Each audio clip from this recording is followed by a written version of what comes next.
અમારી સમ્રાટ સમાચાર ચેનલ સબસ્ક્રાઇબ કરો, લાઇક કરો, કોમેન્ટ કરો અને જોતા રહો પળે પળના દરેક પ્રકારના સમાચારો. પીએસઆઈ આરજે યાદવ એમના પોલીસ સ્ટાફ જે માણસ હતા એમના સાથે જીઆઈડી જવાન સાથે સરકારી ગાડીમાં બોલેરોમાં જતા હતા ત્યારે રસ્તામાં રોજડી ગામના નાળા પાસે બોરડી રોડ ઉપર એક ઈસમ કે જે ભાવેશ રાઘુજીભાઈ સોસલા પોતાની સાથે જે ભેંસો હતી તેને માલ ઢોરકે છે એ રસ્તા રોકી અને ત્યારે રસ્તો આખો રોકી રાખેલો હતો. એ સમજાવવા જતા જીઆઈડી જવાન ઉપર ઉશ્કેરાઈ ગયેલ અને એમની પાસે જે લાકડી હતી એના ઉપર એને હુમલો કર્યો અને પીએસઆઈ પણ વચ્ચે બચાવવા જતા એના ઉપર તેમને હુમલો કર્યો. એટલે પીએસઆઈ અને જે જીઆઈડી જવાનને ઈજા થઈ છે તે બાબતની ફરિયાદ લઈ ફરજ રૂકાવટનો ગુનો દાખલ કરી આગળની તપાસ કાર્યવાહી ચાલુ છે.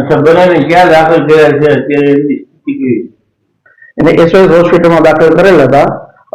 બીજું સારવાર આગળની તપાસ છે એ બી કરે છે. હવે એની સારવાર સર્ટિફિકેટ લેવાના બાકી.